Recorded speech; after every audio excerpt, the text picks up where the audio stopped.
Olá, turma do segundo ano, tudo bem? Nessa aula eu vou falar um pouco sobre o realismo e o naturalismo em Portugal, ok?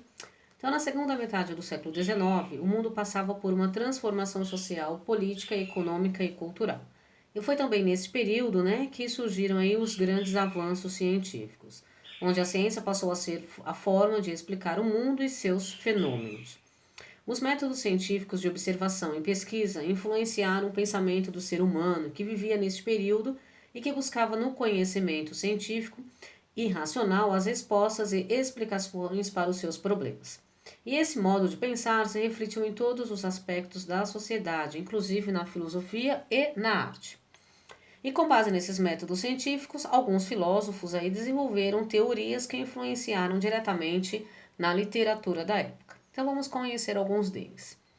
Augusto Comte desenvolveu a teoria do positivismo, por meio da qual procurava mostrar que os problemas das diferenças sociais podiam ser resolvidos de modo prático e objetivo.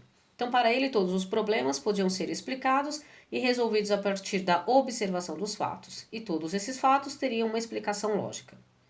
Charles Darwin tinha desenvolvido a teoria do evolucionismo, a partir da publicação do livro A Origem das Espécies, em que explica o aparecimento do ser humano através da evolução de outros animais. E aí ele entra em conflito, com a igreja, porque pregava que o homem havia surgido, a partir de Adão e Eva no paraíso.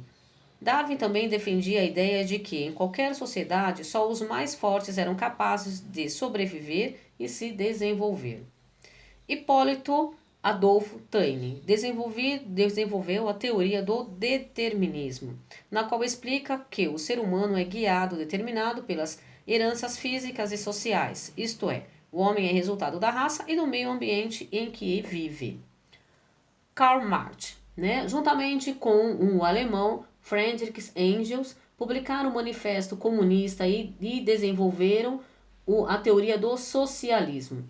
Então eles tinham aí como destino, a classe operária, esse manifesto comunista, pretendendo despertar a consciência da classe social, pregando uma revolução internacional que derrubasse a burguesia e o sistema capitalista, implantando aí o comunismo. Questão Coimbra, Nessa época surgiu aí o conflito entre o romantismo e o realismo. Eram liderados aí por dois grupos, tá? O primeiro grupo, liderado por Antônio Feliciano de Castilho, que era um poeta respeitado por sua vasta cultura e conhecimento dos clássicos. Ele defendia a poesia como um espaço do belo e que não podia ser manchado por ideais revolucionários, Já o outro grupo, liderado por estudantes e principalmente Antero de Quintal, tá?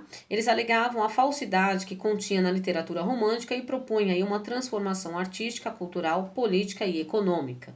Então, o primeiro grupo defendia uma visão tradicional, academicista e formal, e o outro, do realismo, propunha denunciar a sociedade e mostrar a vida do homem de maneira mais realista, Então, é isso. Depois da questão Coimbra, surgiu o realismo e o naturalismo. Então, o realismo é o nome dado a um movimento literário que procura mostrar a realidade. E essa característica que marca a oposição do realismo ao romantismo, que imaginava sempre um mundo melhor que o real. E na literatura, o realismo surgiu com a publicação do romance Madame Bovary, de Gustave Flaubert, de 1857. E nessa obra, ele critica a idealização romântica da sociedade burguesa por meio do comportamento dos seus personagens. Uma delas é Emma, que tem um comportamento romântico diante do mundo e, mesmo sendo casada, deixa-se seduzir por um conquistador profissional e tendo aí um triângulo amoroso, A mulher, o marido e o amante. E o naturalista, que é uma escola literária que surgiu com consequência do realismo, porém tinha uma preocupação maior em justificar os seus fatos cientificamente, Então, por isso, podemos afirmar que todo o escritor naturalista era realista, mas nem todo escritor realista era naturalista. Então, o naturalista ele teve início com a publicação do romance Thérèse Raquin, em 1867, de Émile Zola. Os naturalistas ele viam o homem como um animal que era guiado por seus instintos e era determinado, condicionado ao ambiente em que ele vivia. O romance naturalista preocupava-se com o coletivo e por isso esse tipo de romance voltava suas atenções para a análise social. Interessava-se pelos grupos humanos marginalizados pela sociedade, justificando seu comportamento com fatores hereditários e manifestações do seu instinto, né? Dando aí maiores destaque ao seu lado animal, ok? As características aí do realismo romantismo, tá?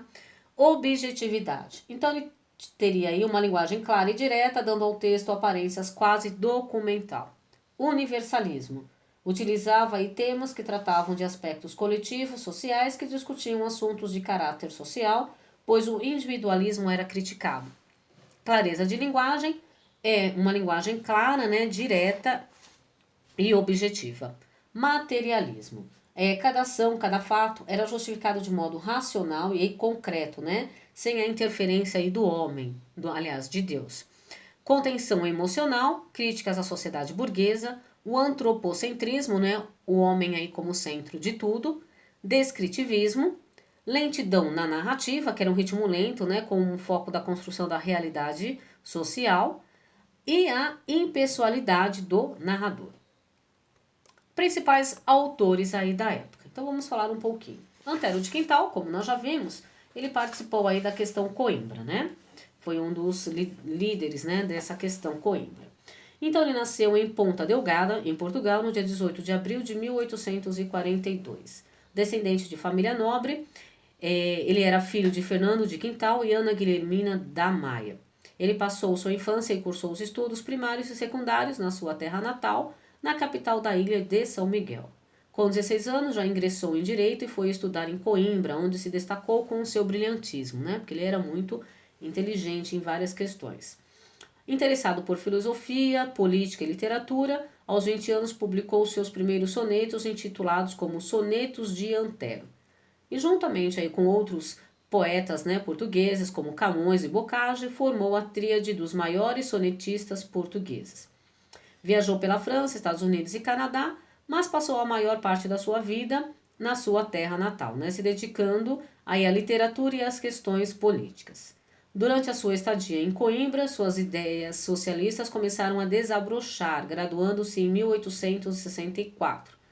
Passa a viver em Lisboa em 1866, onde participou da fundação do Partido Socialista Português. Em 1869, vai morar no Porto, já acometido pela tuberculose, né? E diagnosticado também com depressão e transtorno bipolar, cometeu suicídio em sua terra natal no dia 11 de setembro de 1891. Guerra Junqueiro.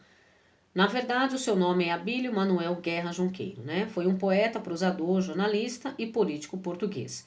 Foi um dos mais destacados aí, escritores do realismo, tá? Nasceu no dia 17 de setembro de 1850, filho de um rico negociante e lavrador, faz o seu curso preparatório na cidade de Bragança. E desde cedo mostrou notável talento poético. Em 1864, escreve as suas primeiras páginas no livro Lira dos 14 Anos. E em 1866 ingressou no curso de Teologia na Universidade de Coimbra. Iniciou sua carreira literária no jornal literário, né, A Folha, dirigido pelo poeta João Penha, e em 1867 publicou o folheto Vozes sem Eco. Durante o curso de Direito, né, que ele fez, participou ativamente da vida literária em período de grande agitação aí do primeiro choque entre as duas gerações, do romantismo e o realismo. Tá? Em 1878, ele ingressa na vida política. Foi nomeado secretário-geral do governo civil de Angra do Heroísmo e é nomeado ministro de Portugal em 1910, em Berna, na Suíça, onde permaneceu até 1914, quando pede exoneração das funções de ministro. Faleceu em Lisboa em 7 de julho de 1923. Cesário Verde. Nome verdadeiro, José Joaquim Cesário Verde. Nasceu em Lisboa, dia 25 de fevereiro de 1855. Teve uma origem humilde, era filho de um comerciante e agricultor, e em 1873 inicia seus estudos acadêmicos no curso superior de letras, né? Mas ele acaba não frequentando aí todo o curso, né? Frequentou apenas alguns meses e acabou desistindo. As atividades de Cesário eram produzir muitas poesias, que acabavam sendo publicadas em periódicos, além de trabalhar no comércio, ofício que herdara do pai. A tuberculose foi uma maldição na vida de Cesário Verde, né? Onde ele perdeu a irmã e o pai para a doença. E começa a ter os sintomas da enfermidade também em 1877. E apesar da tristeza que tudo isso lhe causara, o mal lhe serviu como inspiração para a produção dos seus mais belos poemas, intitulado como Nós. Ele acabou falecendo aos 30 anos, em 19 de julho de 1886. E na sua poesia, né, alguns temas predominantes aí era o campo e a sociedade e a mulher, né, sendo representadas de formas diferentes dependendo do contexto em que ela aparecia. Diferente no campo e uma mulher diferente na cidade. Essa de Queiroz, né? Ele foi um dos mais importantes escritores do realismo português, sendo considerado o maior representante da prosa realista na língua portuguesa. Então, além de escritor, ele exerceu a profissão de jornalismo e advogado. Nasceu em 25 de novembro de 1845 em Portugal. Passou grande parte da sua infância na cidade de Aveiro, aos cuidados de sua avó, e foi morar no Porto a fim de estudar no Colégio Interno da Lapa, no qual se formou em 1861.